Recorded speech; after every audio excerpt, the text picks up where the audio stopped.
Hello, everyone. Welcome to the Galactic Core Podcast, episode number 83. How the hell I've made it this far, I have absolutely no idea. It's always a shambles. But here we are on a beautiful Sunday, depending, I guess, on which part of the world we're in. We were just talking about how it's quite nice in America right now, and it's an absolute shit tip in England. So hopefully you're having a nice Sunday wherever you are. It's nice and early in America, mid-afternoon over here. But we are here today to talk about the top 5 projects since Avengers Endgame. So since the end, I guess, of Phase 3 in the Infinity Saga, we're going to talk about through our top 5 personal favourites of what have been many projects, to be fair, far more than there was in Phases 1 to 3. Yeah. So, a lot to possibly pick from, although as it's a top 5, I think there are a lot that could probably be automatically eliminated from even coming close to a top 5. So, of course, as you can see, I've got some fantastic guests, returning guests, who it's always an absolute pleasure to have on. I absolutely love these ladies. They've got a great show as well. Make sure you're checking it out. But please welcome from the Sisters Assembled podcast, it is Taylor and it is Katie. Hello, hello. Hello. Thanks for having us on. We're pumped to be here. Oh, it's always good to have you ladies on it. We always have a great chat, and yeah, I absolutely adore your show, to be fair. So, how's things been? How's things going on your end? Good. Busy. It's Marvel definitely front stack the year. So we do all Marvel on our show, and it's been very, very stacked, but we're enjoying a little bit of a pause between projects right now. So it's been nice to not have to turn things around in 48 hours. Yeah, I know what you mean. Just constant episodes and then going, oh my god, I've got to sit down and watch this like 3 times. Yeah. And then I'm like looking at artists going, okay, what Easter eggs did I miss? And then and then throw it out there, isn't it? So yeah. Yeah. Katie, you've had a bit of a wild weekend. What have you been up to? I did go skydiving yesterday, so that was pretty cool. Daredevil, there's a Daredevil in the house. Yes, I do love anything. I'm a little bit of an adrenaline junkie, so anything that will do it like that. But it was for my aunt's 75th. We had to cancel last year due to weather, so technically she went at 76. But yeah, it was really awesome. I went with a couple cousins, couple other friends, so it was cool. Nice. Glad you had a good time. As I mentioned before recording, you won't catch me doing that. Absolutely never. So fair play to you for doing that. Absolutely fair play. We talked, obviously, top 5 projects since Endgame. There was a lot of stuff that we've had since Endgame. For a long time, I guess for like 4 years or so, they've been focused on quantity rather than quality. Is that fair to say? Yeah, 100%. And a disappointing turn at that, but it's fine. I mean, are you happy that obviously they kind of shifted back to the management system they had, like, I guess pre-Endgame or pre-COVID, should we say? Because obviously it kind of changed after that. Gone back to having individual like heads of TV and film. Obviously, Kevin Feige's back in charge of the film side of things. Are you happy that they've gone back to quality over quantity, and the fact that it's obviously massively reduced the amount that we're getting every year? Yeah, I personally am, podcast production aside, I think it's more fun to go watch like 3 movies a year that are really good than sit through something like Thor: Love and Thunder that they felt like they had to put out that is just like objectively a challenge to like watch. So I would much rather they be like, we're going to make these really good. Like the reason that people are so obsessed with the Infinity Saga is because it's so meticulously laid out. It's so well planned and it's well done and well executed. Obviously, there are a couple of exceptions, but on the whole, and then you think about how divisive the last, couple of years have been, it's because they're not focusing on that. And I get the whole Disney Plus of it all, but I'm so excited that we're going to start getting, excuse me, that we're going to start getting better projects more consistently, personally. Yeah, I think for me, I wouldn't have minded the quantity if they had been more thought out. Because I do think you have a good amount from the first 3 phases, and obviously it does not rival what we already have in phases 4 and 5, because that's been insane. But I think had it been more thought out and just planned better, I wouldn't have minded having so much come out. But it hasn't been. I also think, to be fair, to go into the podcast side a little bit, 9 times out of 10 shows and movies overlap, and that's a lot. And it's just a lot going on at all times. I think 2021 and 2022 are probably the craziest years we've ever had, ever. And they were our first 2 years. Yes, so no systems in place whatsoever. It was chaos. We were just going crazy out there, just like, we have to cover this. And now Black Widow's coming out on top of Loki, and we have 3 episodes. Like, we had no idea what we were doing. So I think from that side, just having the overlap too, because it felt like they just wanted to shove stuff out instead of like think about even scheduling wise of like what makes more sense, what doesn't. I think it's just been really overwhelming for all fans across the board. So I'm excited to see them pull back a little bit more. I mean, be thankful you only cover Marvel, to be fair. I know. I can't even imagine. I mean, we talk about like 21, 22, when there was like, there'd be an MCU series on, and then when that would end, it would be followed by a film that would then be followed by a Star Wars series that would then go back into a Marvel series. And then, like, a few of us were talking about when the original plan for Daredevil was there for like 18 episodes. And I'm like, am I really going to cover this for 4.5 months?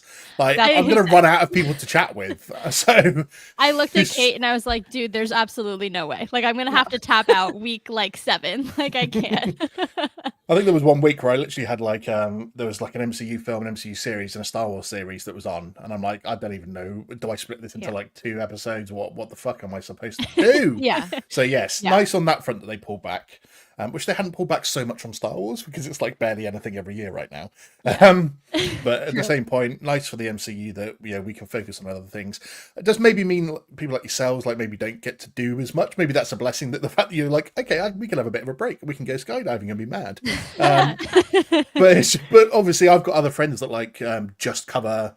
I've got a friend that does called the Marvel Plus podcast, and he only does the Marvel TV series.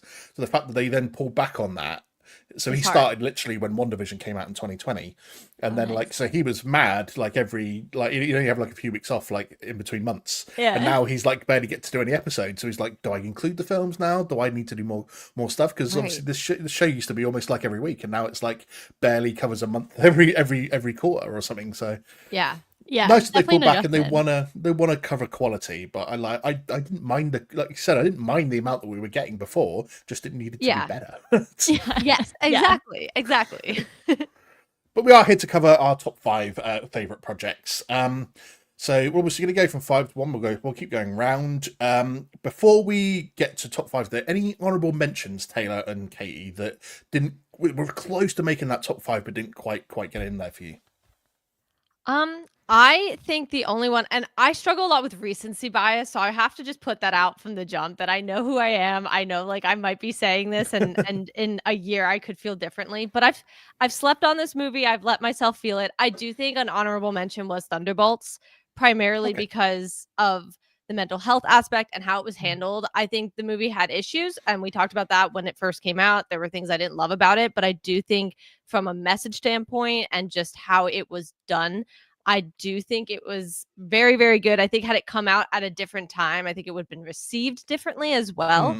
Unfortunately, MCU fatigue is real and people were tired of it and whatever. But I do think that one probably was an honorable mention for me. That's a good one. I think for me, this is a weird one in that like not a lot of people talk about it or remember that it came out, but Werewolf by Night was one that I was like, I really love that when it came out. I think the stylistic choices that they made in that show were incredible. I think that set of characters is one that I hope we don't just like leave out there like in the ether and like don't explore again, because that's a whole like realm, and like all that with the monsters I think is something that could be really fun to explore further. Also on a personal level, like I was a Spanish major in college, so Gael Garcia Bernal, like his filmography basically was a large portion of my Spanish degree, so watching him do that was pretty cool. So I liked that one a lot, and I thought about it, but then I was like, maybe I should pick ones that are a little bit more like people actually remember that they came out and like actually still talk about them. I had 2 that I don't think anyone would have put them near a top 5, but I really enjoyed both the series, to be fair, which is Falcon and the Winter Soldier. I was a big advocate of that series. I personally really loved it. So I was like, I really wanted to have it in a top 5, but I think maybe like 2 years ago I would have had it as a top 5, but projects and stuff that have come out since. And then not the whole show, but season 1 of What If I thought was amazing. Obviously, one. the fact that it was the only series that was really intertwined. Like I know that at the end of each series they tried to bring it together each time with some of the recurring characters, but season one actually had like a plot and it sort of they like pulled Yes. everything together the whole way through, and then like Infinity Ultron at the end, and then like Sorcerer Supreme, Strange and stuff. I thought it was an epic season. Like, it was probably one of my favorite animated seasons of anything that I've watched. So I'm not a huge animated fan, but I thought that was definitely up there. So they were my close ones to hit the top Fair. five. But let's get into the top five. I'm going to do my number five first, simply because Taylor's actually already mentioned it. But Werewolf by Night hits into my number 5 place. Hey, nice. I was excited when this was announced. I was like, yes, getting a little bit of like horror, MCU horror as well, which is a rare thing, really. People wanted to talk about maybe WandaVision was a little bit like horror-esque at times, especially with like, I suppose, Multiverse of Madness, because Sam Raimi was coming back to do it. But to me, this was like proper MCU horror.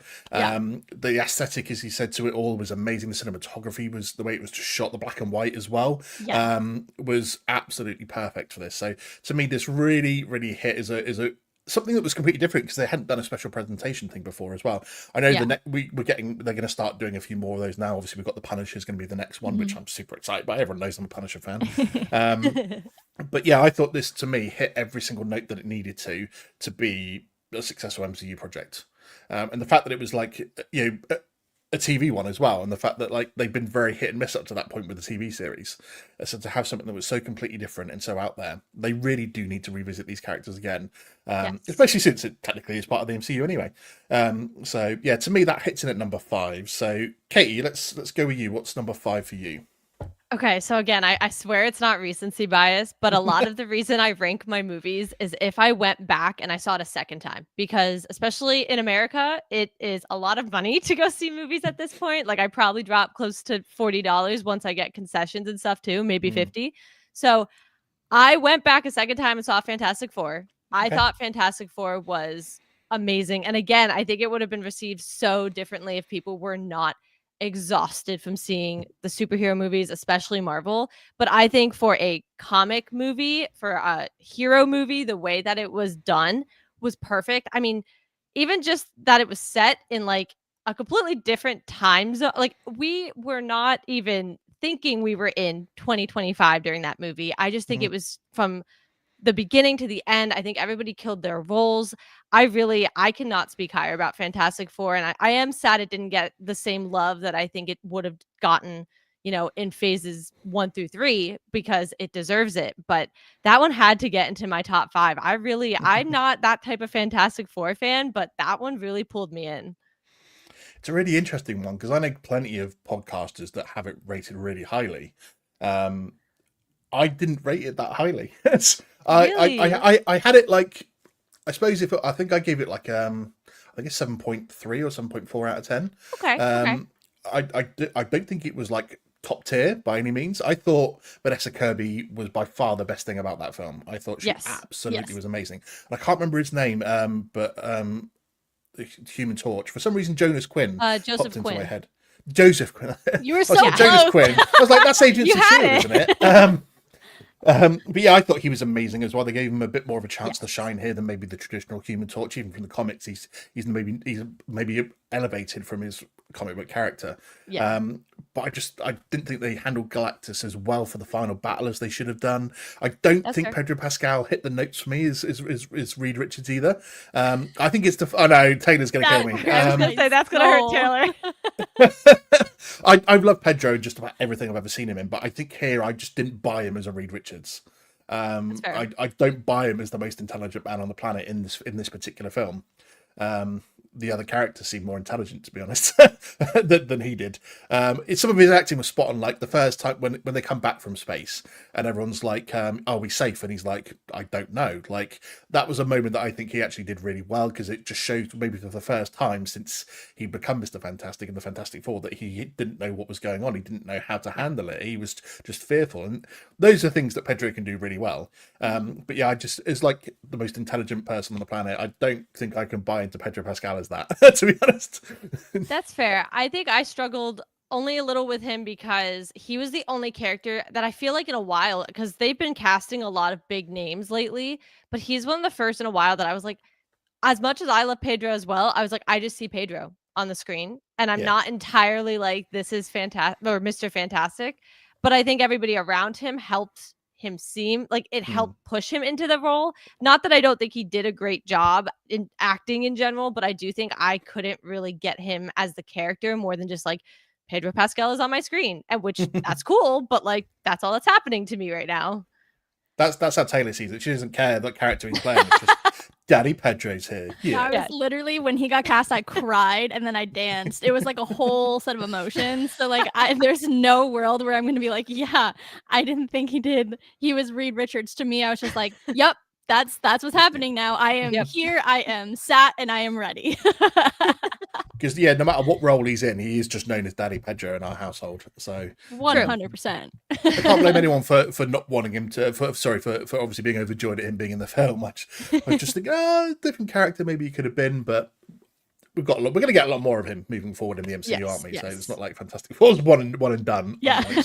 Unlike some other characters. So just as well, he's got a recurring role, I suppose. So Taylor, let's hit it with your number 5.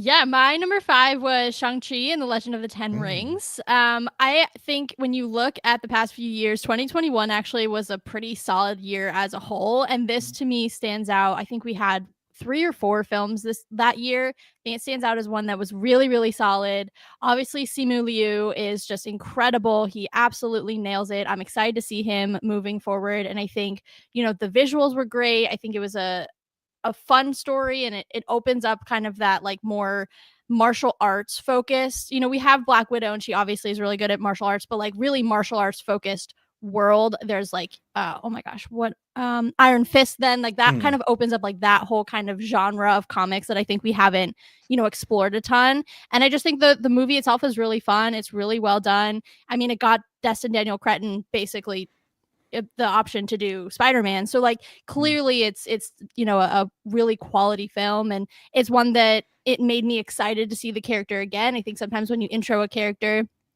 you're like, okay, cool, that was fun, but like I don't know like when or how or where I'm going to see you again. But this is one where I was like, okay, like I actually actively need to know when you're going to bring this character back because I really, really like him.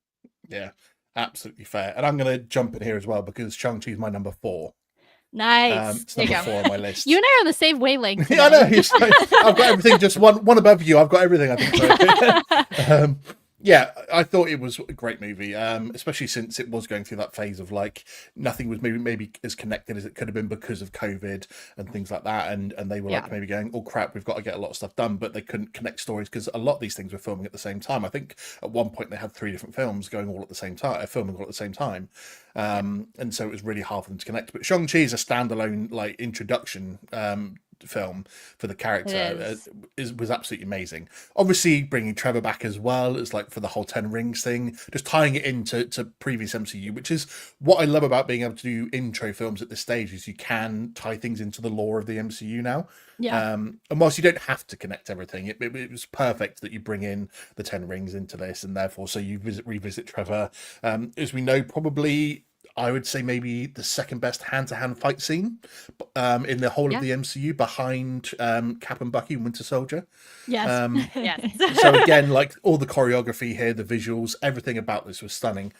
Even like the final battle between Shang-Chi and his dad was immense in its choreography. Even just bringing like the dragons and stuff like that to like a fantasy world essentially. But even when it's been a while since I've watched it, so I can't remember the name of the characters, but Shang-Chi's parents, when they first meet in the forest and they're doing like she's using the wind and and just like all the sweeping movements was so well done. It really stands out as a really good one for me. Like I said, I'm dying to get Shang-Chi back. And even though we go to like the the Fight Club scenes, and you just get to see all the different characters in there. So there was like a Black Widow assassin.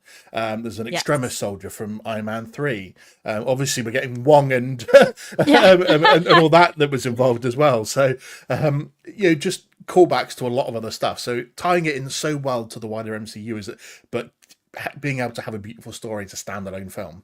And I think too, like the thing that I liked about it is like everybody felt very strongly about how they handled the 10 Rings organization previously in Iron Man. So to be able to kind of like what's the word I'm looking for, but like bring it back and redo it in a way that's like actually honors the true like source of the organization, instead of making it like this like faux front that's like ends up being a joke, to like redeem, that's the word. I was like, I know it starts with R, but to like redeem the 10 rings as an organization too is really fun. So I definitely was like, all right, cool. I see this film and I am happy.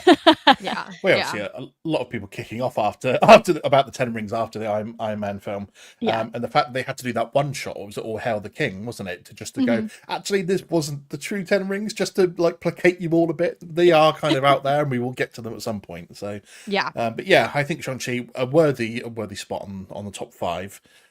Katie, what's your number 4? So my number 4 is WandaVision.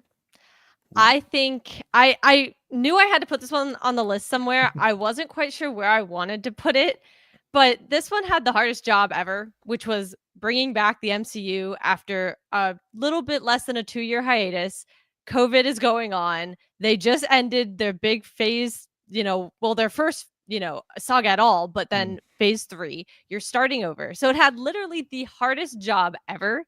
And I think to this day, you can go back and watch WandaVision and it is still great. I think I remember watching that and just the reactions we were having every time we got to see an episode. And we'd go, and he's actually one of our guest hosts that come on, our friend Davis. We'd call Davis, we'd go up to Taylor's room because we were home for COVID, and we'd just debrief. And that was how, like, kind of the start of the podcast started without actually starting the podcast, but we just talk about this thing. And I remember when, obviously nobody uses Twitter anymore, but when we'd all be on Twitter and we'd be talking about it, I just think the show itself is so good. And you kind of brought up, it had a little bit of that horror element, not too deep, but it had more of that, I would say, like Twilight Zone element to it, which I love Twilight Zone. So that was a big thing for me. But I just think it did such a good job of bringing back the MCU in a different format. We haven't had shows like that before. So I think for nostalgia reasons almost too, that one I was like, I just have to have it on there. Fair. I don't have WandaVision in my top 5. Fair. Just to be fair. I don't either. I don't have any problems with it really. I think when I first watched it, I kind of went, because they obviously the first like maybe 3 episodes is setting up the story as they move through the time periods, and I was kind of like, you could have like sat down and started this halfway through, and it not really made any difference to the storyline. Yeah. So at first I was like, have you wasted 3 or 4 episodes on getting to the storyline? But just the visuals of it all and setting it up and just showing how broken Wanda is post Endgame. I think that's the whole point of setting it up before you get into the story of obviously what's happened and obviously where it goes after that. Obviously the introduction of Agatha and everything like that. I still think I still question how, because if you think about like Wanda's connection with Vision, obviously they developed that over a short period of time, because they had 2 years where she's on the Vision was with technically like Iron Man and Tony at the Avengers complex, and Wanda's on the run with Cap and Black Widow and stuff. And so like they had the still moments here and there, and like the way that she reacts then, in the fact that obviously she gets dusted then as well and returns. Well, obviously for her it's no real time difference, but obviously she's had to watch Vision die twice essentially, because she kills him and then Thanos rewinds time and does it again. And the fact that then Vision had also bought a plot of land and is like ready to like build a home for them to spend their life on. I was like, are they really that close? Like, if they spent all that time really, like, because when we see them in Infinity War, that's when they're like, we've been stealing these moments for 2 years, and let's just say, yes, it does work between us. And so I didn't think, the setup to me was never that they were that far along as a relationship, and they were that deep in it together, to the fact that she would then have such an adverse reaction to him dying.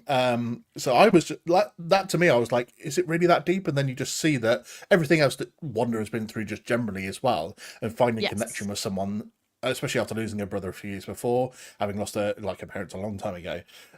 So I guess I sit down and go, okay, just think about the trauma she's been through, and then the fact that she then invents Vision and her kids to come back to her, and like, so yeah, I was like, okay, maybe justified in the fact that she's had enough trauma to justify going or the way that she went about things, if that makes sense. Because I just wasn't convinced until I sat down and went, yeah, I've had a bit of trauma, so I imagine like going through that and going what you go through as someone with powers as well, and going through the battles that you go through. Yeah, I was like, okay, fair enough. I still think it's a quality show, just doesn't quite hit a top 5 spot for me. Fair. Especially, how do you feel then about Multiverse of Madness, Wanda? following Oh, on. I hate it. Terrible. Yeah, because No, it's like the the writers didn't bother to really watch WandaVision and just I actually erased don't think they everything that did. she did. It's- Yeah. I think I'm he's pretty actually come out sure- and admitted he like never Yeah. watched it because Lizzie has said like basically one of the conditions for her coming back is that people need to actually understand her character arc if they're going to write Yeah. her. So Yeah. And I'm like obviously very passionate. Like she's literally in my top 4 characters that I am like in love with.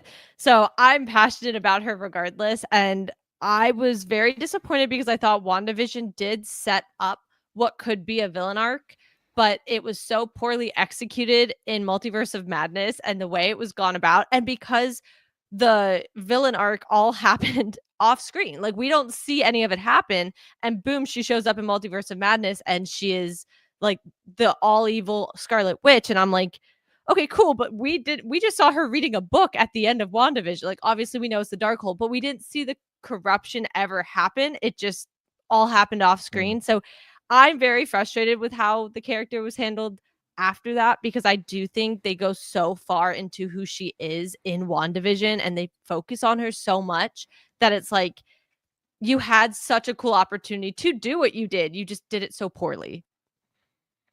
Fair. Yeah. What about the potential Agents of S.H.I.E.L.D. tie-in with Wanda there as well? Because obviously we had the Darkhold, which we only ever seen in Agents of S.H.I.E.L.D.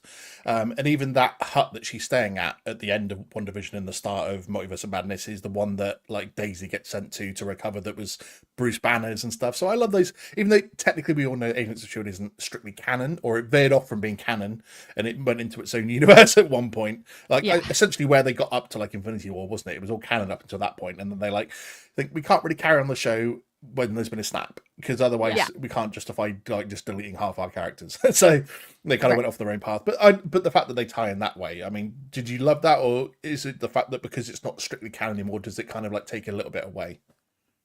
Yeah, I struggle a little bit. I think we've never actually done a full episode relating to Agents of S.H.I.E.L.D. I think we've talked about it, especially with Secret Invasion, like things had to get addressed in that way. It's hard because it's not really fully canon, but yet they kind of have said, you know, there are clearly these connections. I mean, you have Phil Coulson in it. Like, what do you mean? So I think I struggle a lot with the connection to the point where I like to just blank out that the Darkhold was in Agents of S.H.I.E.L.D. And I'm like, you know what? Whatever they do with it in the MCU proper is what I'm going to follow for now because it's just so different. And I think to also try and piece together like where the Darkhold came from. And then I think Agatha talks about like she's had it for a long time. So then that's just the timeline of where the Darkhold's been at different times doesn't really add up because of that. So I just try to ignore it if I'm being completely honest. I think that's why at that point it splits from canon, doesn't it? Because obviously in Agents of S.H.I.E.L.D. it's left with Ghost Rider when he goes back into an alternate dimension and he takes it with him. So yeah, it's definitely splits off.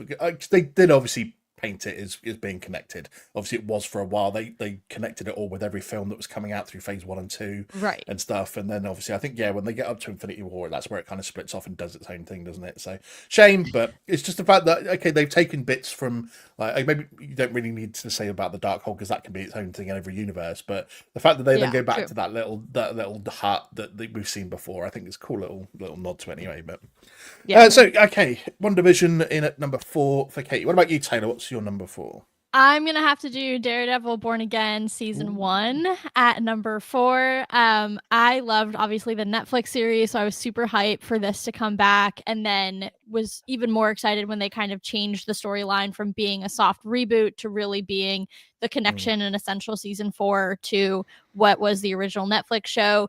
We had some challenges with how they like handled it because it's very clearly like was rewritten in the middle. You can tell like episodes 1, 2, 8, 9 belong together, and then the however many 4 or 5 in the middle belong together. So it is a little disjointed, but I think overall it was a good bridge from the Netflix to bringing him very firmly in the MCU beyond just the cameos that he's done. And it's really excited me for a season 2. I love the, Mayor Kingpin storyline. I hope we continue to explore it in things like Spider-Man. I think both D'Onofrio and, oh my gosh, why am I blanking on who plays Matt Murdock? But anyway, yes, thank you. Both Charlie and D'Onofrio are just like insane. They absolutely understand their characters at like a cellular level. And I think to have actors who really embody the character. I think the MCU has quite a few. Obviously, Downey and Hiddleston come to mind, but I think they're up at that level in terms of like really being able to understand and get to the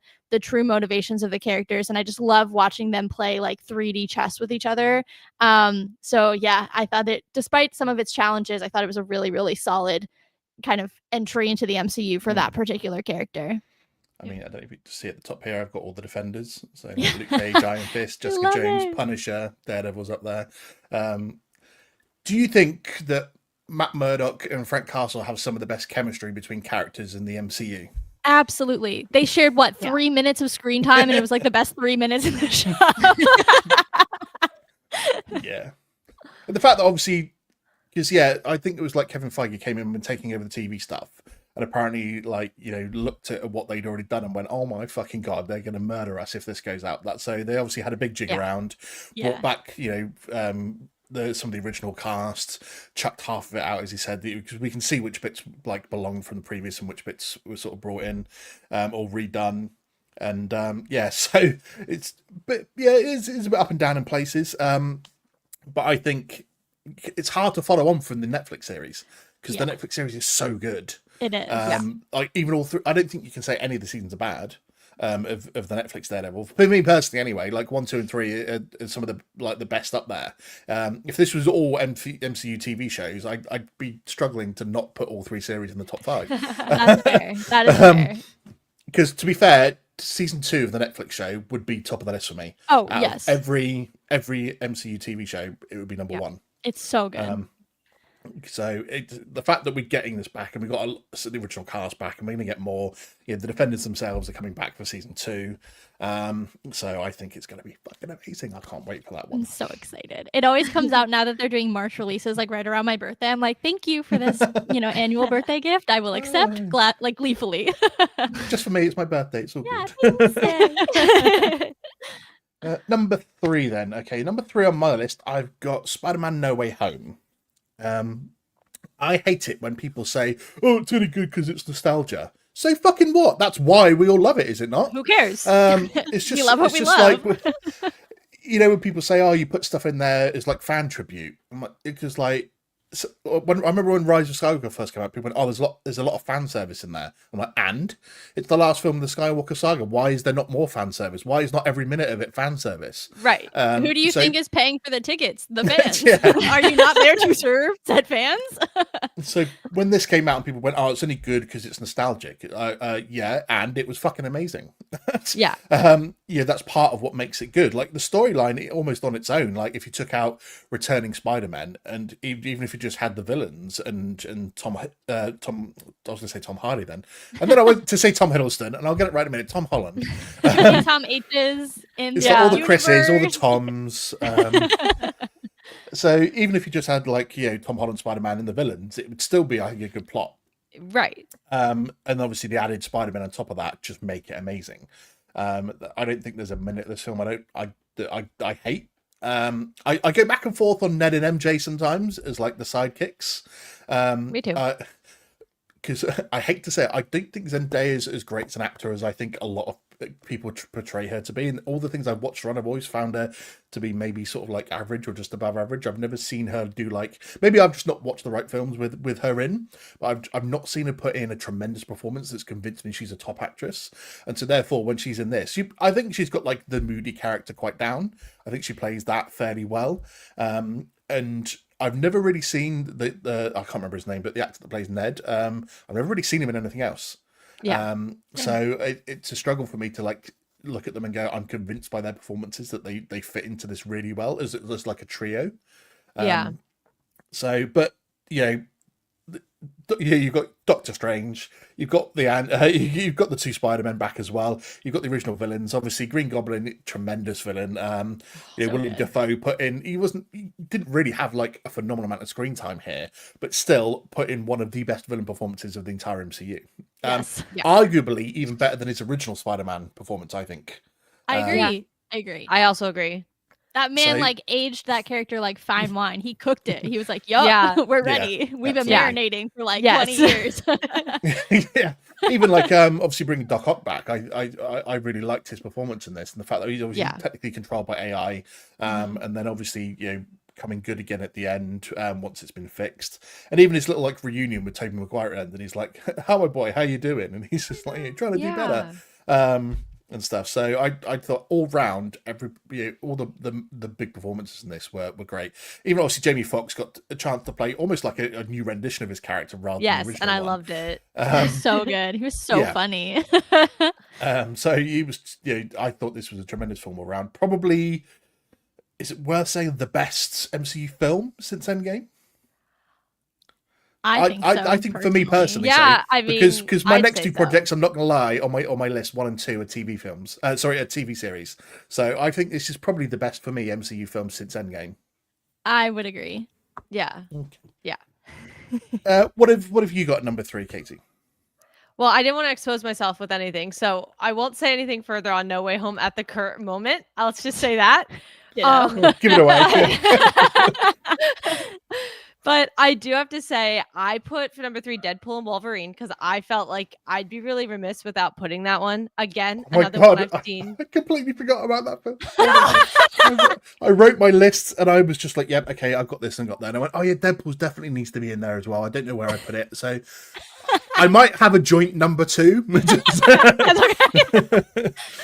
I could not miss that one. That's another one I've seen. I actually think I might have saw it 3 times in theaters because I was like, I just have to go. Now, was some of the at least maybe 3rd time because I need to see Channing Tatum as Gambit? Yeah, probably. Like that probably was a big part of seeing it again. But I think for this being the first time we're bringing Deadpool into the MCU and doing it this way was just perfection as far as I'm concerned. It was enough to be like, we're in the MCU, but we're not gonna, have some crazy things going just yet. We had crazy things outside the MCU. So obviously the void was it was such a great catch-all because you could have that, as you kind of said, almost fan service moment where you brought in these cameos. And I mean, let's not lie, like we all before this film were like, this person's in it, we're gonna have all these people. And I think who we ended up getting couldn't have been better, if I'm being completely honest. And I do just think, having Hugh Jackman back as Wolverine and kind of, I mean, I'm just thinking about the opening scene with him playing with or like fighting with his skeleton. Like you can't beat that kind of stuff. And to do it through Deadpool, I think was the best way to do it. He's so lighthearted while also facing some of these really like crazy threats. I mean, we have Professor X's twin sister. Like it from start to finish was so well done and hilarious. And just, you did have your fans. Like it just checked all the boxes for me, honestly. I think that's absolutely fair.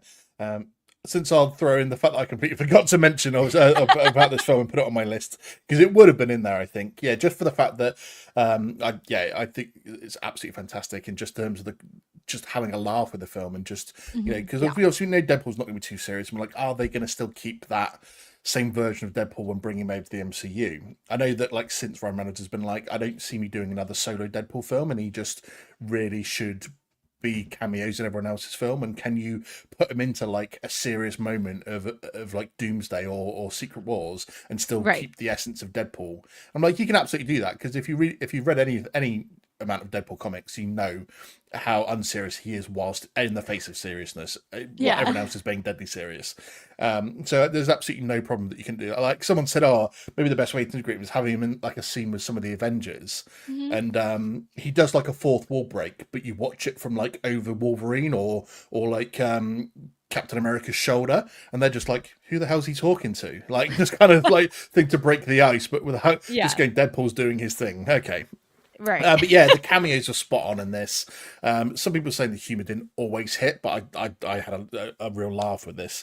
And I think the final fight scene where they come up against all the other Deadpools, and it was done in like almost like a platform video game style, where it's obviously like the side watching as they just go through everything. To me, it was perfect. Like some people going, too CGI heavy at that moment as well, and I'm like, I don't really care. It was just really good. Obviously, like. Wolverine, I think obviously Jackman stole the show with this for sure. In terms of like how emotional his character was and the fact that he's like putting in I'm not going to say Oscar-worthy performances, but like top-line performances for something that's like a comic book movie, essentially. Yes. And not Yeah. even supposed to be a serious film at that. So, Yeah. because I know that like they wanted to put him forward for Best Supporting Actor to the Oscars, didn't they? for his role in this. And stuff, but I just thought, yeah, epic all the way through, and it deserves a spot, definitely up in the top regions. I can't believe I fucking forgot it. It's okay. Taylor, what have you got in at number 3? Well, since we're on the topic, my number 3 was also Deadpool and Wolverine. So I totally agree with what you guys said. I think the only thing that I will add to kind of the love fest that we have for this movie is I hate the multiverse. Like, I just really struggle with it overall. It hurts my brain every time we try to like make sense of it. I kind of just want to like curl into a ball and just like go to sleep. But the one cool thing about it is it allows you to make sense of like all of the things that were coming out superhero Marvel wise pre 2008, all the Fantastic Four stuff, the Daredevil stuff, the Elektra, all of that, even obviously the X-Men. So the fact that this movie was able to be like, cool, we're gonna bring you all into the family, you're all like valid, and like, you know, making that not like, oh, everything before the MCU is bad. No, everything before the MCU still counts. It just counts differently because it's not the main continuity, the main universe that we're in.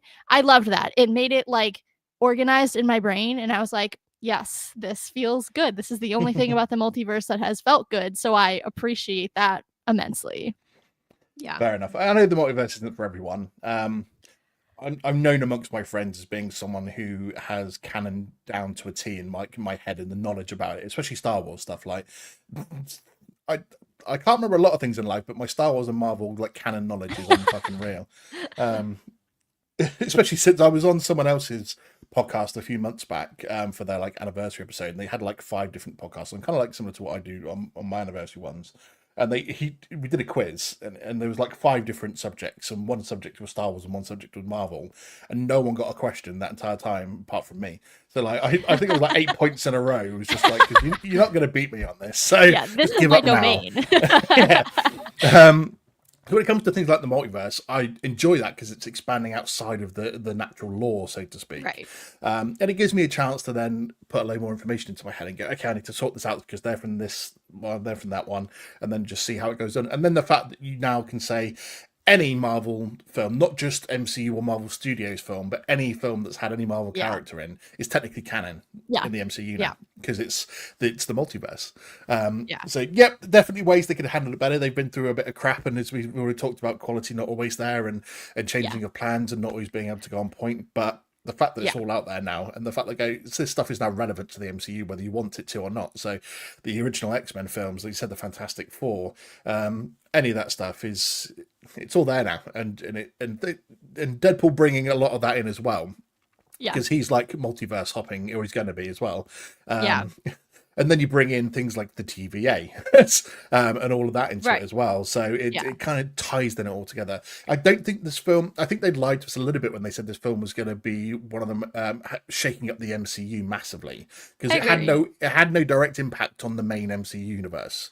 I think that was our direct criticism. Like as a movie, we said we love this, but when you said this was going to completely change and the multiverse was going to be this whole thing, and I just was like, it's the same thing with Multiverse of Madness. I said, where's the madness? We went through 3 universes in the multiverse. Like, we're being lied to, but that's okay. Didn't they also sell it as like a huge moment for the X-Men? And like, in some ways, yes, but if you're looking at it from a perspective of like, this is the future of the X-Men, like that did not pay off at all. And like, that was definitely a little frustrating because they've had the characters now for 6 years, and like, we're just starting to like get a director. Like, I'm really sad that you sat on that for 6 years. Like, what are you doing? I mean, other than the animated series, which is incredible, like, what are you doing from a live action perspective? Hugh Jackman's great. I don't want to take anything away from that, but I think I'm ready for like the next one, and I would have loved to like, I don't know, even hint.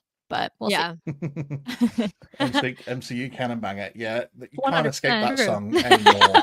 It's around every now and again, but then like the last like year or so, it's just the most overplayed song I think now. Yes. It was for like 6 months on TikTok. It's every fucking video. So okay, I was there when it was first written. People, I'm that old, so just I don't need to hear it that much. Fair. I still think the final big scene though, when obviously Deadpool's trying to like connect the two, and obviously Like a Prayer's playing, and obviously Wolverine steps in to connect it all up. Whilst I know, like throughout his films, Deadpool's got a little bit emotional at times in terms of like trying to make it like a serious moment for some of his stuff, as opposed to it just being all a joke. That every now and again, the scene still pops up on my TikTok, and I actually get really emotional at it. I think the aesthetic of it, that entire scene was done so well, and Deadpool's thinking about all the people in his life that mean a lot to him, and then the same for Wolverine. He's thinking back to like the X-Men and how that all went in his universe for him. Apart from obviously the bit where his shirt is ripped off straight away, and Deadpool's like, because I think we all did that. To be fair, Yeah, I mean, we all appreciated that moment. Every person in the cinema was like, all okay. right. I see you. 50 years old? Yeah, that's fine by me. Yeah. Wolverine, take me now. But yeah, just for me, that entire scene still hits home as I think one of the best. Like, there's a lot of emotional scenes for different reasons in the MCU, but I think that for me is a top 10 emotional scene because it kind of hits, and the fact that you don't expect them to really die either, but at the same point you're like, oh, they might do, because they're like, I guess in a way, to use a Ghostbusters quote, but crossing the streams of like the multiverse in a way that they could have ended up in the main MCU timeline as a result of what they did, and that was a way to fire them across. So, yeah. Oh, I thought it was just me for a second. Oh no! Hopefully, Hello, everybody. I know. Hopefully, your great host will hop back on soon. We're a little lost without him. Not gonna lie. It happens to the best of us. Do not Yes. worry. I understand. Literally, how many times have we frozen in the middle of our stuff? So, I mean, my computer shuts down, as you know, T. Yes, she does just randomly leave the stream every once in a while. So luckily, it hasn't happened so far today. Why would you even say it? Why would you even say it? I'll knock on wood. Yeah, well, you'll stay stay on the stream. It'll be all good. Sorry. I fucking Welcome back. First time ever I've ever hit the wrong button on my mouse, and somehow it made me exit the fucking studio. I've never really done that before. No worries. We were just you for saying that we didn't know what to do without you. We were like, oh, like, hey. Oh, well. In 2.5 years, I've never done that. So perfect timing. It's like, I'm going to leave my mouse alone. I'm not going to touch that now. Yes, where were we? So Deadpool. Yeah, Deadpool's in at number 3. So Yes. number 2, I'm going at my number 2, Daredevil is in at number 2 for me. And this is purely for, I can't even say this was maybe the best TV series that's been around for the MCU, but I think because of my love for the character and my love for the Netflix shows, that it automatically has like a nostalgia rating that pushes it higher up for me. There were moments in this that I thought were also unbelievable. Anyway, we've already talked a little bit about Frank and Matt's exchanges, especially when the first time we see Frank in this series, he turns up for those like 4 minutes at the end, and they're chatting about it, and he's like, "Did Foggy get life?" And it's just like, oh my god, like I just hit hard with that. And then obviously when he comes back towards the end of the series as well, and it's just like, why are you protecting scum like this? Like, this guy, you think he needs to live? Shoots him in the head. It's like, okay, yeah that's Frank. He's back. And he's like, and then like they crash out the window at the end, and he's like, "You're an asshole." He's like, "Yep." Their dynamic is absolutely unreal together. Such a bold move to obviously we all knew the issues leading up to this. 18 episodes, cut it back down, bringing back the original cast after they weren't going to be in it, and all these sorts of extra bits, and then to kill off Foggy in the first 15 minutes of an episode of the first episode was a huge move. There's still debate obviously going on now, but is Foggy actually truly dead? Right. Because obviously there's ties to like the comic book story where Vanessa actually like pretended that he'd been killed and then had him stashed away, and it's that he's going to make an appearance in season 2. But yeah, bold move as well. So it really like grips you in the very first, and then obviously you think that Matt's killed Bullseye because he throws him off a roof, and it turns out that he survives in the end as well. So I just the whole way through, I thought this was up. Like so we've already mentioned the Kingpin story. Yes. Just watching them slowly turn back to the people that they always have been before, and they're trying to not be. It was hilarious. Like, obviously, Kingpin supposedly went through his whole epiphany after the Echo series, where she'd like made him see the true nature of his soul or whatever was going on there. But then he slowly turned back to basically the criminal that he'd always been, and then Matt trying to not be Daredevil and not be someone that fights for that justice that way, and just be lawyer Matt, and then just he can't help himself, and just goes back the other way. I love this. I can't wait for season 2, especially with the Defenders coming back. I know a lot of people weren't keen on the Netflix Defenders series. I've always been someone that hyped it up because I actually really loved it. Me too. I thought it was so fun. A lot of people going, "Oh, it wasn't great. It wasn't really cohesive," and I'm like, "What are you talking about? It was great. Like, okay, it took half the series for them to actually get together as like a 4." But you still spend like basically 3 episodes building it up, and then I thought they were great together. So I can't wait to see them all together. Even if, like, I know a lot of people aren't keen on that version of Iron Fist, but if you brought him back in, I wouldn't care. Like, obviously things are in limbo because technically he's not Iron Fist at the end of his own series. Also true. So how you bring that one back around if he does come back, I don't know. But we know we're getting Jessica Jones. I'm 95% sure Luke Cage is going to be back, even though it's not been 100% confirmed. And if you brought Iron Fist, I'm okay. We know Punisher's going to be in season 2, so it's going to be the group of them. The group of them I've got up there, amazing.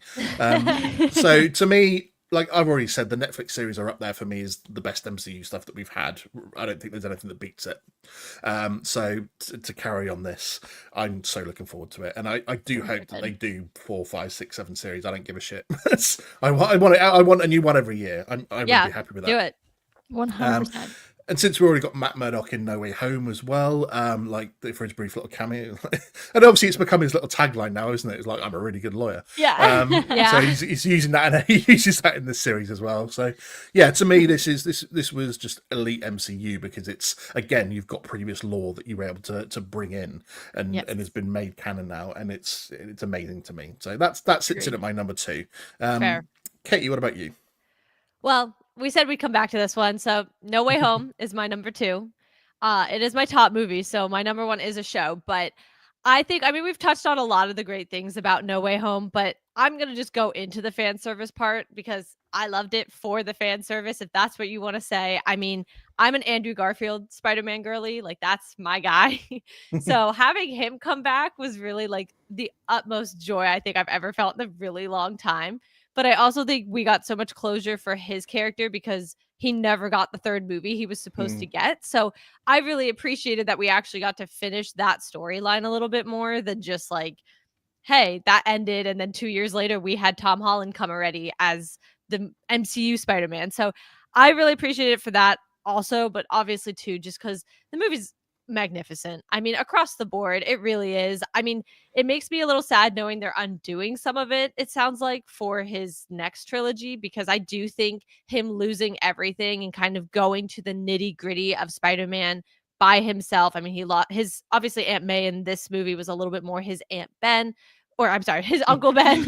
I mean, did you misspeak though? Like, yeah. They kind of meshed the characters. They did. That's true. But so obviously she signified that, and I do think, because I'm also not really sold by Zendaya. I don't really like her it's not even just her acting more than I just don't like her character at all, and I never did. I love Zendaya, but I don't really like the whole MJ or whatever, her Michelle, whatever. I never liked her character. I wish they'd do something different. I'm really impartial towards them bringing in a Gwen or a Felicia Hardy for his next trilogy. So I'm annoyed that she's back. Like, it's kind of aggravating that they seem to be undoing it, because I think he needed to lose everything. We see it in every other trilogy. Cap loses like the Shield, Iron Man loses his suits. Like, it's the point. So I'm a little annoyed. It's feeling very or Infinity War-esque Thor when they have him lose everything in Ragnarok, but then they bring everything back in Infinity War. So I'm hoping that's not what happens, but I think as a movie, this is just one of the best ever. Yeah, I don't think I can say any more on top of that. It's Yeah. a perfect analogy. To be fair, some of it they need to stick with some of it, and then like they seem to have gone back and forth with the next Spider-Man movie though in terms of where they go, don't they? Because originally they were Yeah. like it's going to be a multiverse film again, and they went actually no, we want it to be like a more of a street level thing. And then obviously with the confirmation of some of the cast for this as well, and the fact that I was discussing it on someone else's show, the fact that obviously we're getting Hulk and Punisher in this film as well. So where they go, I've got no idea actually, because you can No say one this is going knows. to be a street level film, and like Punisher street level, Hulk. What the hell is he even doing in there? It was like Science Bros. Let's go. We were literally just talking about this. We were like, what's the point? And also, why can't Spider-Man? I mean, I'm happy with the Punisher. I think that's gonna be great. But like, why can't Spider-Man just have his own film? Like, Yeah. Tom Holland can carry a film by himself. So I don't know why we're not giving him the opportunity to do so. Toby did it. Andrew did it. Like, I get that we're in a connected universe, but like everybody else is in a connected universe, and they 9 times out of 10 still get their own film and like can like have Easter eggs or one-liners or different things that like tie into the wider universe. So you don't necessarily need like another character for this to be like Spider-Man's in the MCU. Like we get it. He's been in 3 other MCU films that are his titles. So Yeah. it's a hill I will die on. Like just give him his own movie. It annoys me to no end. Fair. What about number 2 for you, Taylor? Well, no surprise to anybody, but my number 2, I think it's not a surprise, is Fantastic Four. Obviously, you know, I loved Pedro in the role, being casted in it, but I also think like I was nervous knowing that I love the actor so much, and I also was really excited to see the Fantastic Four. I mean, it's the first family; it's been done twice with varying levels of success, and to do it a third time is a little risky, but I loved the way that they did it. I love that we didn't have to do the origin story, the 1960s aesthetic, the way that they so firmly planted it in its own universe, so it didn't matter how it affected the wider MCU other than how they were going to get into the 616 continuity. I just think it felt really thought out and really purposeful and intentional in the way that they did everything, and that I think is something that we've been missing in a lot of the content. We talked about quality over quantity. This was one that you could see they were like, no, we're gonna do a really quality film here, and we're gonna be really smart about how we approach it, and I think that came through. So I really liked it. I thought all the characters were written really well too, which isn't always what happens in especially a movie with a team. You get some that kind of fall to the wayside, but we didn't hit the same tropes. We were elevating certain characters that haven't been elevated in the past. And overall, it was just one that I really liked, and I'm excited to see these characters again. So that's a good barometer of success for me. Fair. Fair. 2 questions for the 2 of you, I guess, over this. So the post-credit scene, obviously, we see Doom kneeling down with Franklin, and Franklin's holding his mask. Did they miss a trick here by not having Doom turn and us seeing that it was Robert Downey Jr.? No. I kind of do feel they did a little.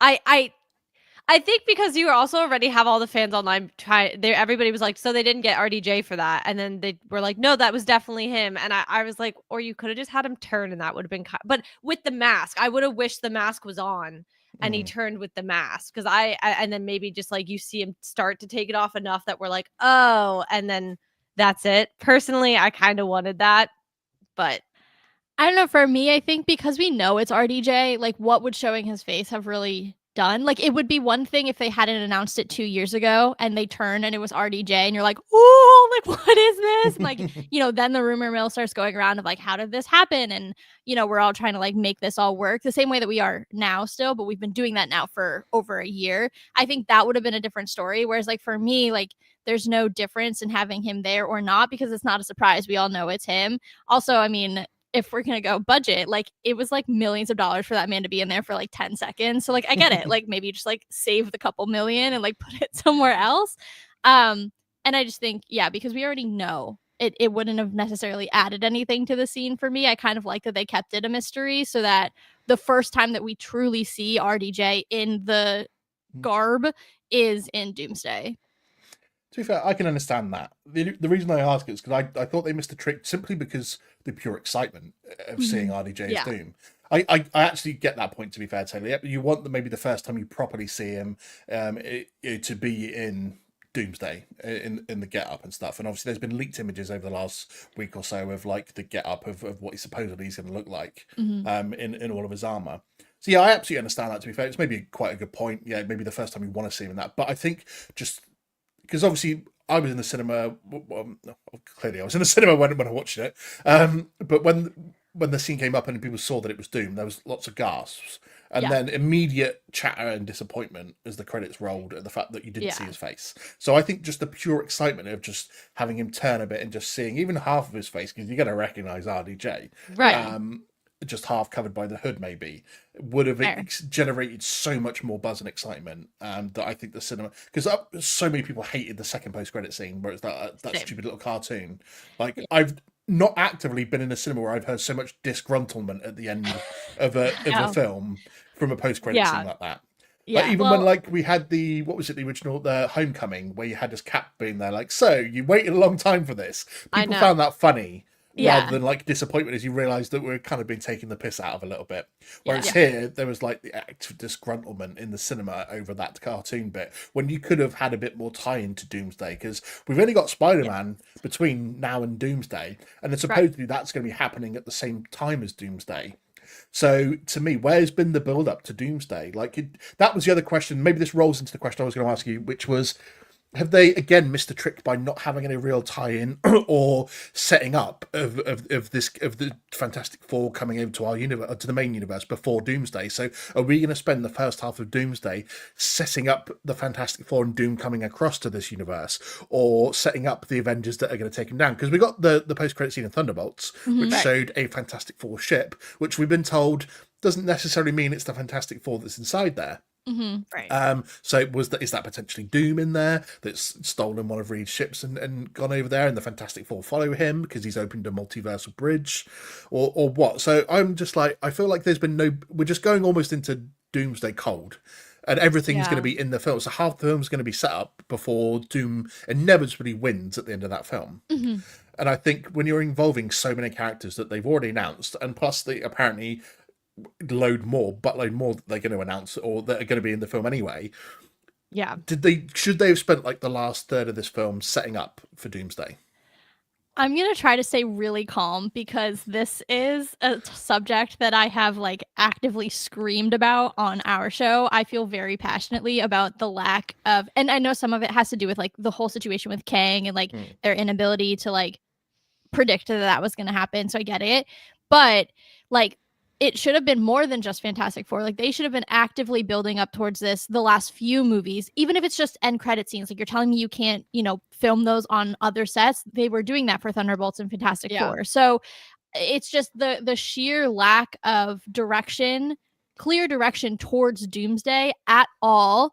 And then to your point, like, we don't even, this is something that really annoys me. Like, we don't even have like a synopsis. So we don't even understand like what the heck is this movie about. Secret Wars is so clear. Like, we're going to go follow this 2015 Secret Wars comics, maybe a little bit of sprinkling the 80s in, but like there's no clear buildup. There's no direction. Everything's just kind of been like multiverse and then Doom. Like, it just, it drives me nuts. Insane.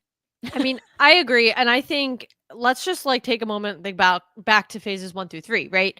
We didn't see Thanos like fully until like actually to battle him until what? Infinity War, and that's fine. That's the point.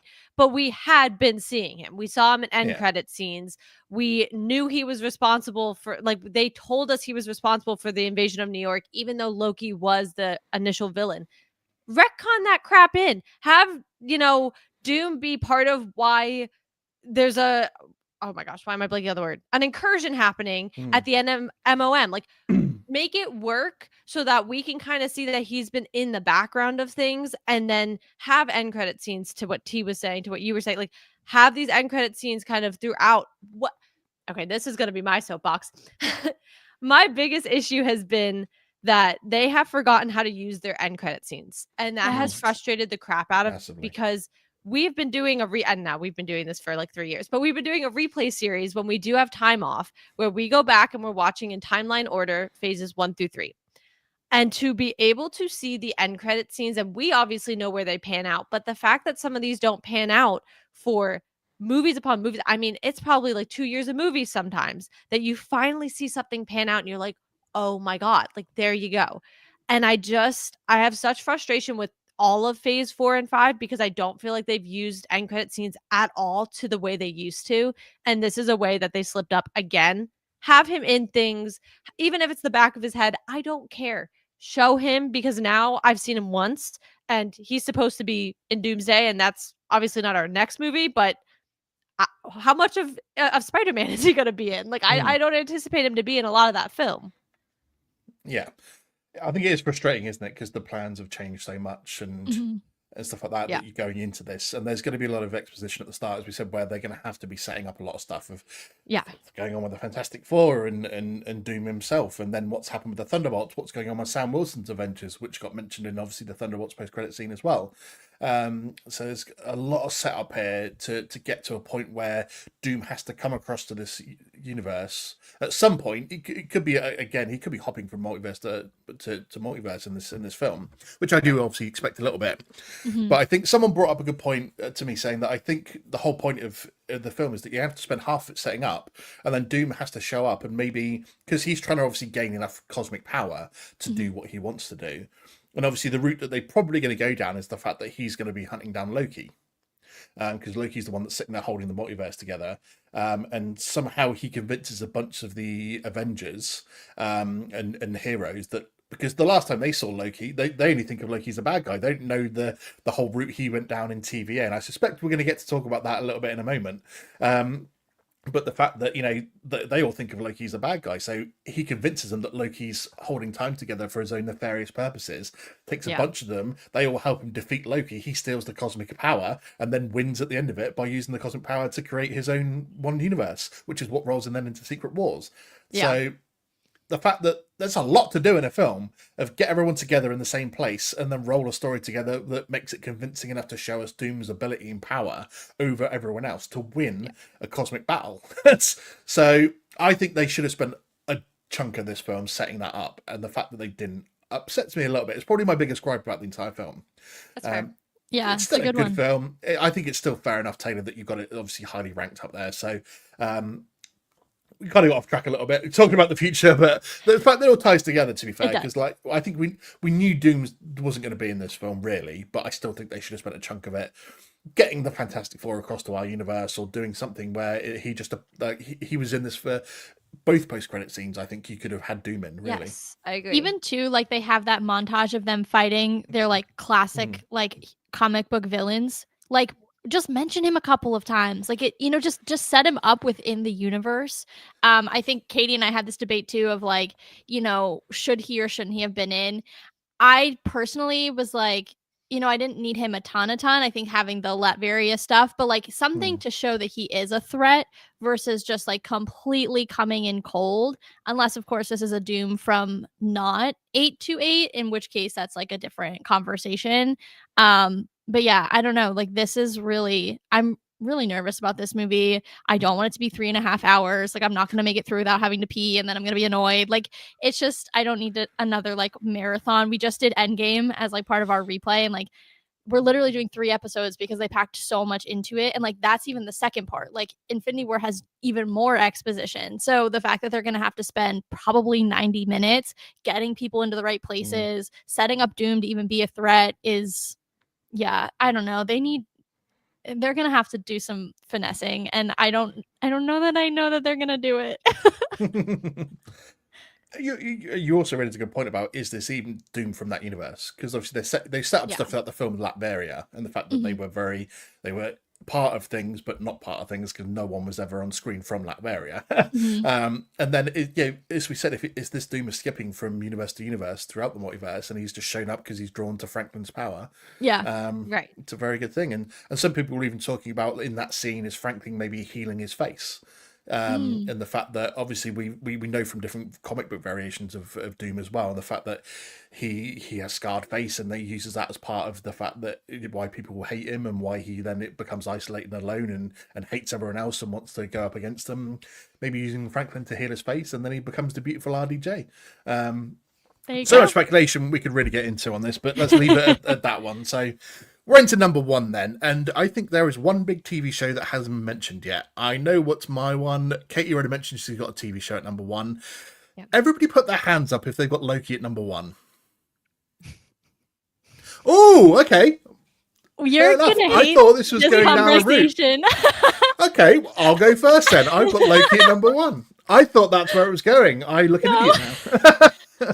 Fair enough. Okay, so we'll go with my one first then. So, I genuinely thought we were all going to have the same then, because no one had mentioned it, and it's the greatest MCU TV show. So interesting. Okay, I've got Loki at number one. I thought this was a great show. Obviously, you two don't even have it in your top five. Fair enough. Okay, I'll talk about what I love about Loki. That's really thrown me because I genuinely thought I had this on the nose then. I thought no one's mentioned it yet. Everyone's got it number one. Brilliant. We can all talk about it. Okay, so yeah, I so obviously Loki, this is like what third iteration of Loki that we've kind of really had, and he's been through a lot, and they had to work hard to get him, because obviously we know that he spent a long time sort of still being Loki, but had turned around his character by the time Infinity War had come around. And they had to go through that all again because this was original Avengers Loki that had escaped and wasn't part of the timeline, and the introduction of the TV and everything that went along with that. So like season one was wild. The introduction of He Who Remains at the end, obviously a Kang variant. I thought he was tremendous, that character, even though he only pops up for that one episode. Like I thought he was absolutely fucking amazing. He Remains. And I've absolutely loved the fact that he pops up again at the end of season 2, and the fact that he it's just mind bending that he went through all of that and then knew everything that was going on again with Loki's separate journey on it, and so absolutely fucking mind boggling in a way that he's had that whole concept of going on. But then obviously Loki's journey throughout all of this, to getting to even though nothing really like the comic book Loki in a way. But from where we meet him in obviously the first Thor film and Avengers to where he ends up at the end of Loki, and the fact that I love that little bit at the end as well, just before he walked out in the finale of season 2 of Loki to go and hold the multiverse together, and he's just like, I know what kind of king I need to be for all of us, which is parodying what he said before he sort of disappears at the end of the first Thor film. And obviously tremendous scene where you just see him, the fact that he sacrifices, and he's obviously seen what had previously happened to him in the main timeline, and the fact that he goes through that journey and then sacrifices himself at the end of it when all he wanted was his friends and to be around people and to be loved in a way, and he sacrifices all that to sit on a throne at the end of time holding the multiverse together by himself. Sad ending, but what a show of power at the end of it as well. To me, another scene for me that's quite emotional, and throws a lot out there, and it gives the character kind of everything that he deserved. And I feel kind of bad that I think he's basically going to get killed in Doomsday by Doom. I don't think that's the ending that Loki deserves, but in a way, everyone knows I'm an advocate of too many people make it through these things alive. Yeah, they save too many characters. Not enough people get killed off throughout all these incidents in the MCU. That's fair. Yeah. And I've always been an advocate of sometimes you need a good guy to die to progress the story on and show not every death can be a martyr death. Not every death has to have meaning, or they get to give a big monologue as they're dying in someone's arms. So to have someone that's been through such a drastic character progression and to become such a loved character really in the MCU, and then to be killed off most likely, and that'd be his ending, and the fact that we saw him get killed off in Infinity War, we thought that was going to be the end, so a pretty brutal death. But I think the character's become even more loved with his TV series after that, and to give him that ending and then for him to get killed is going to be tragic in a little bit. I think I might shed a tear at the way that happens. But for me, I think this series, that's the progression that we get, and then the effect it does kind of have on the MCU, and the fact that Loki's the one that really holds together the multiverse and is given life to all those multiverses that we now know, the Spider-Man universe, the X-Men, the Fantastic Four universes. He's the one that's brought all that to life and held it together, and he's the one that creates Yggdrasil essentially. So I think that gives it for me an epic edge on the other shows that puts it at number one. Clearly I'm alone in that thought. So let's find out. Katie, what's your number one? I've had an Easter egg of my number one the whole time because I've worn the shirt. X-Men 97 was my number one. Get off the show. What are you doing? No, I know, I mean, obviously Taylor is not a fan of animation. I know you've kind of said as well, it's not your favorite medium. So I know I was probably going to stand a little alone on this one, but when we were having our conversation, it was funny because we both were like, we're not going to tell the other one, but then we both were like, well, we don't want to go in and have the exact same answers because we do tend to agree a lot. So when I was kind of giving her my reasoning for this, Taylor was like, okay, I get it. For me, I mean, one, it's the X-Men, and I loved the original, like, actual, I mean, it was just X-Men. It obviously wasn't X-Men 97 at the time, but the original animated show. Yeah. I think we used to watch it as a kid. Like, that was something that we'd put on too. Did we understand it the same way that we do now? No, of course not. But, so it is the nostalgia of that. But I think what they could do, because it was animation that they have not been able to do in live action, they would never have been able to do in live action, is tell the stories they told in 10 episodes. And I think that is what is so beautiful about animation. I personally don't mind it. I'm looking forward to Marvel Zombies like nobody's business. Like, I'm so excited. But you got to tell stories, and some like deeper cut stories. Like, I mean, they had the Goblin Queen. Like, I went as her as Halloween last year because I was like, that was freaking cool. Like, you just brought her out. And then obviously you have everything that happens on Genosha. I mean, I don't think I've cried during a TV episode like that in my life. And now some of it could be my dog, as some people know, is named Gambit. He is named after the X-Men. And I had literally gotten him like 2 or 3 weeks before they killed him off in X-Men 97. And that was really traumatizing for me.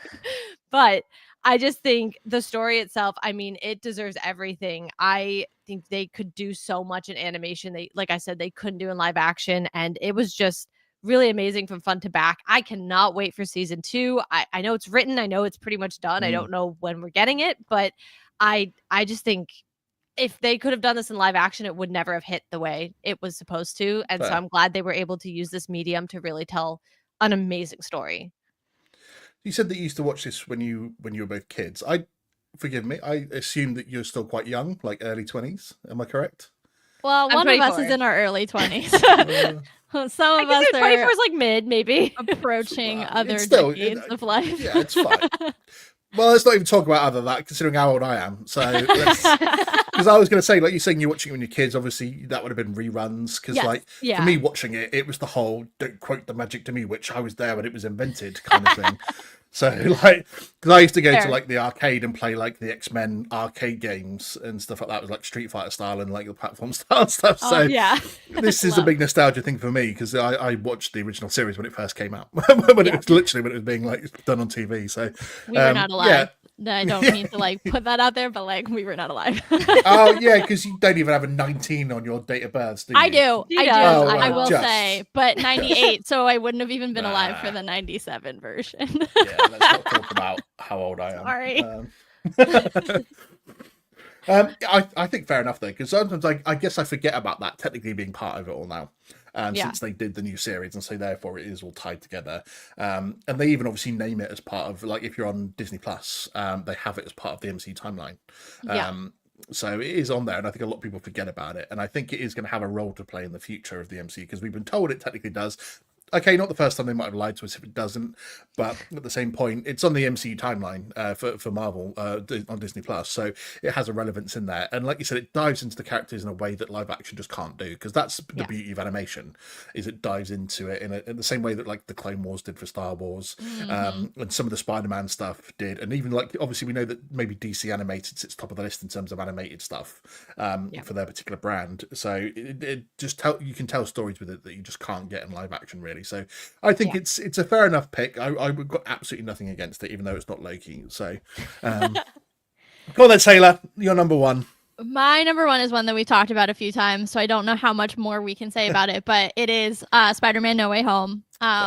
We're Spider-Man girlies. That was like our intro into, superheroes. I have loved every iteration. Toby was mine growing up. So yeah, that movie is just so good. And I know we talked about it being like the best, by far best movie of, all of the most recent phases. And I love a good film over a TV show. Like I like the shows too, but there's something about like going to the theater. That's one that I saw multiple times, saw it on my own, saw it with Kate. Like that was one I was like, yeah, we're going again, because you can't just watch that once and like get everything out of it. It's absolutely incredible.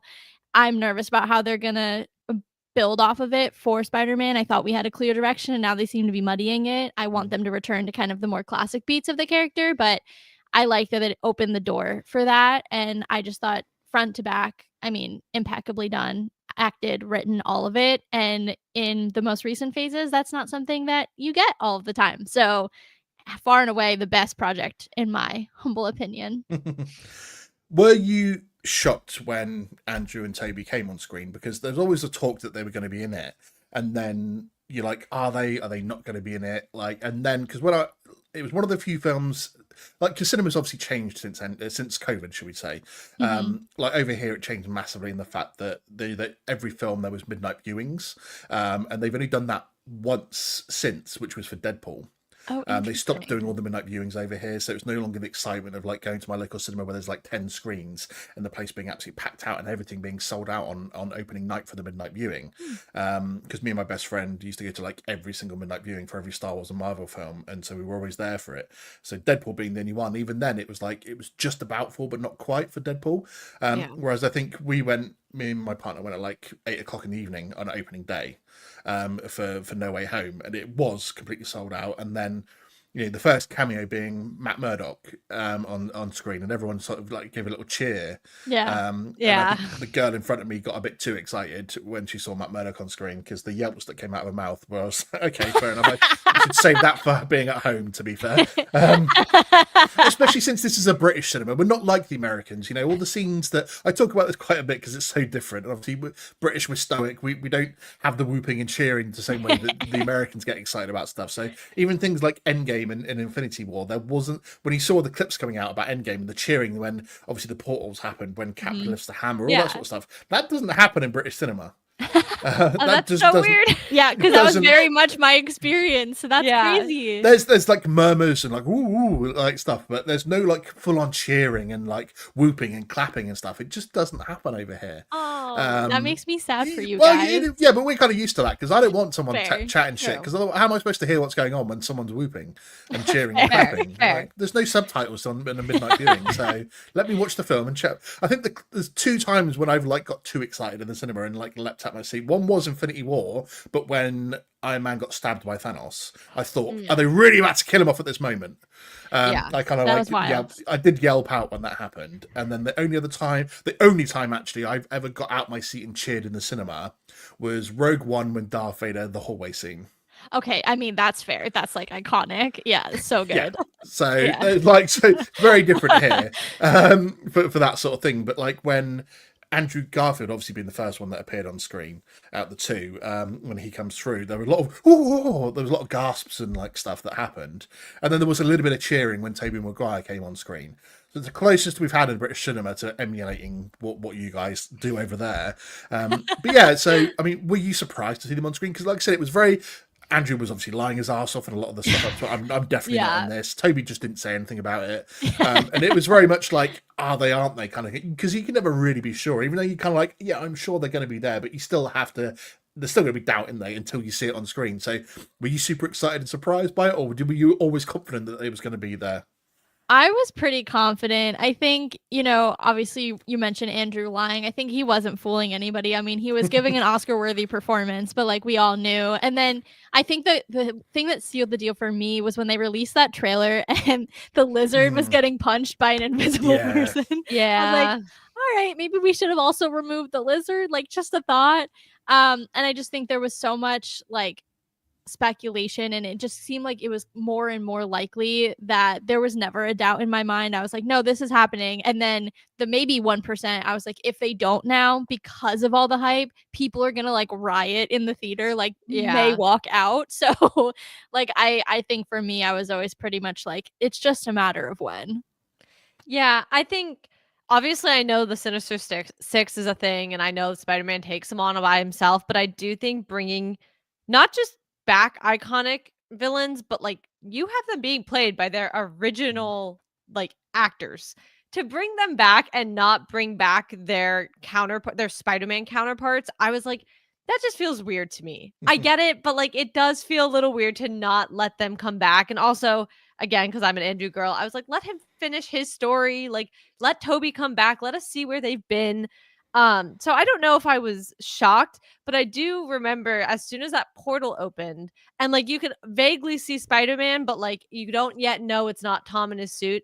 I did know because I was like, that boy is way too lanky. Like I was like, that's my lanky boy. Too And I'm tall. like I was grabbing my friend. I was like, he's too lanky. He's too lanky. And he starts running by. And then I was like, oh my God, it's him. So I do think it's the moment, like you to Taylor's point, like you don't know for sure, but you're like, there's no way they didn't at the same time. Fair. I think the only reason I had doubts is because the amount of people that were already in this film.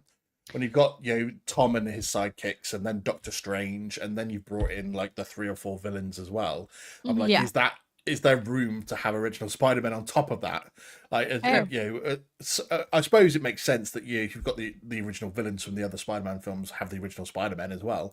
But to me, I was just like, there was that nagging doubt. I'm like, are they actually going to be in this? Because I was pleasantly surprised when they did both appear, because I wasn't sure.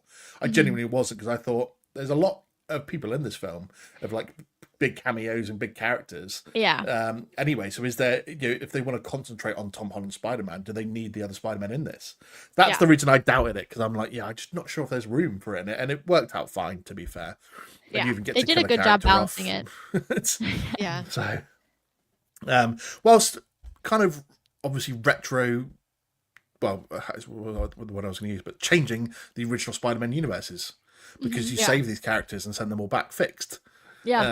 So how does that technically affect their universes now? Maybe we'll see in Secret Wars. You never know. Quite possibly, yeah. Because obviously heavy rumours of the roles they're going to play in that, and potential deaths. So yeah, it's fair enough that it's number one. I'm still embarrassed that I thought we were all doing Loki, because that's just how much I love Loki. So I've made a fool of myself twice in this episode. I deleted myself from my own show. Never done that before. And then I thought we all had Loki. It's brilliant. Just for my own sanity, what did Loki come close to being like anywhere? Or you guys weren't that fussed about it? We didn't really like it. At all. Interesting. We struggled a lot. I personally don't love the multiverse. I think they also they overcomplicated how they're talking about the multiverse and the way that they did it, and it directly contradicts other ways that they're explaining it, and that just really POs me to no end. So I struggled with it a lot. Both seasons. I was actually vibing with season 2 up until, what was it, Katie, episode 6, where we were like, oh no. So yeah, I could have maybe played with season 2 until that last episode, and then I was like, nope, you fooled me again. I think we weren't too against season 1 until about halfway through either. I think it was right around when Sylvie appeared, and we were like, oh no. It's funny because I've heard a lot of people say they're not a fan of Sylvie, to be fair. And I don't even mind her character. It's the relationship that they have together that to me is weird. I would be fine if they brought her in as a Loki variant. I think she's interesting. I would like to see how that could evolve and play out, but the way that they brought them together was insanely weird to me, and just was not something I could get behind. I don't know. I think they definitely had merit for a little while, and then there was always those moments in both seasons where we both were like, oh no, this is not really. And unfortunately, I think that is just what made us carry into the the idea that we were like, no, this show just doesn't do it for us, no matter how much we try. We did go into season 2 after ripping apart season 1, and we were like, we got this. This is going to be better. It has to be better. And to Taylor's point, we did think it was better until that last episode, and we were like, no, it's still missed for us. So we do know that's a hot take in the Marvel fandom. Wow. We know, even when we were covering it, we were like, oh, guys, we get it. We know people are going to love this. We know people love these episodes. We just don't, unfortunately. Wow, and that's the last appearance you'll ever see of Sisters Assembled on this show. We are officially cancelled in the fandom. I get it. It's all good. I just completely embarrassed myself. It's absolutely fine. So we'll just recap our top 5. So, so I Werewolf by Night, Shang-Chi, No Way Home (in brackets Deadpool), Daredevil, and so I forgot Daredevil as well. I'm having a nightmare today. So. Daredevil Born Again, and Loki at number 1. Taylor, your top 5, just recap. Shang-Chi, Daredevil Born Again, Deadpool and Wolverine, Fantastic Four First Steps, and Spider-Man No Way Home. And then Katie, your top 5. Fantastic Four, WandaVision, Deadpool and Wolverine, No Way Home, and X-Men 97. Amazing. Let's just finish off with one thing then. So, Secret Wars is over and done with. We're past that stage. And Kevin Feige calls you up and goes, name one project, just one single film that you would desperately want more than anything else to put in the MCU, and we'll go off and do it. You can be a producer, you can help write the story, but what is that film? What characters are in that film? Oh my god, this is so hard. It is really hard. I know my answer is X-Men related, but I don't know. I have to think about this specific story. Taylor, you and I You don't have to give me like a script right now, but just like what would be like, which characters would you want in that film? Yeah, we have been like, what like is the trajectory that we want to see? Because there's like we've done X-Men so many times. Like, is it a rehash of like one of the classic storylines, or is it a new one? Go, Katie, because I think we might say the same thing. Well, maybe not. Actually. Maybe not. But we have talked about this. We want to see Mr. Sinister on our screen like nobody's business, because that poor man has ruled the X-Men animation, but has yet to make his appearance properly on the big screen. So if they were to ask me, I'd say I want Mr. Sinister out here. He's kidnapping Cyclops. He's kidnapping Jean Grey. Like, I want the whole, like, I have to see it happen and see how everything plays out. But that would be like my number one. If I could get it done tomorrow, that's it. Okay, so we're not going to say the same thing then, but mine is also X-Men related, because I think we all know that's probably where we're going next. I'm going to pick the movie that I think should be the like Secret Wars or the end game of the next saga, and that's Avengers versus X-Men. Yeah. Fair. Yeah. Mine would be in a similar vein, but I've got like a 4-way battle. So I would want Avengers versus X-Men versus Fantastic Four versus the Inhumans. That's the other project, the Inhumans, because I loved that. I actually really liked that storyline in Agents of S.H.I.E.L.D., and I'm sad that they like have changed Kamala's whole background so that she's not. And I actually liked the show. Like, I know that's a hot take, but like foundationally I like the characters, and I think they could do a lot with them. So that's a good one, because I like the Inhumans a lot. Yeah, I just think there's room to bring them in eventually. Yeah. It's just like they could factor it in and said, oh, you know, we mistook some Inhumans for mutants and thought they were similar, and then find out that they're not. But when they start diving into it, and maybe like somebody done experiments and found that actually they're not, they're from ancient Kree experiments rather than like the mutated genes like we thought. So I mean, you could make it like a 3-part Avengers film, like the next set of Avengers. Just give it like a bunch of X-Men films and stuff after it, rolling and the humans could only come in as part of the Avengers films when someone's like, well, actually we've done all this and we found out that that the Inhumans are separate to the mutants, and then they form their own community that brings them together, and they get their moon base, and then they just go on from there, and then it's just an all-out war between the 4 factions, so to speak. Yeah, that would be huge. So that would be my dream project. It's just a free for all. Just throw everyone in there at last and just make it like 700 Marvel characters. It's fine. They can afford it. Think we love it. Ladies, thank you so much for jumping on this Sunday morning and going through our top 5 projects since Endgame. It's been an amazing laugh. I genuinely hope that this isn't the last time that you'll cross paths with me and be on the show, or whether it's not announced yet, obviously, where I'm heading to, but maybe one day popping on there as well. But thank you very much indeed. Just let everyone at home know exactly where they can find the Sisters Assembled. Yeah, so we are on all socials, and pretty much all, well, I shouldn't say we're on all socials anymore. We are no longer on Twitter/X. We have chosen to not continue on that platform, but we are on your TikTok, YouTube, Instagram, all of those threads. So you can give us a follow at Sisters Assembled or Sisters Assembled Pod, but you'll find us. And then our show itself is on most listening platforms as well. So your Apple, Spotify, look for any of those, and we'll be there too. Absolutely amazing. I'll be back Sunday next week with Joey from Krypton to Alderaan. We're going through all the future Star Wars projects that have currently been named, and just a little bit about what we think the future of Star Wars holds after that, and whether it's in safe hands or not at the moment. So make sure you tune in for that. And then in 2 weeks' time, the final episode for Galactical Podcast, for now at least, Clamor and DeLorean's going to be in, and we're going to be ranking every Star Wars film. Only 12 of them. It's not going to take that long, to be fair.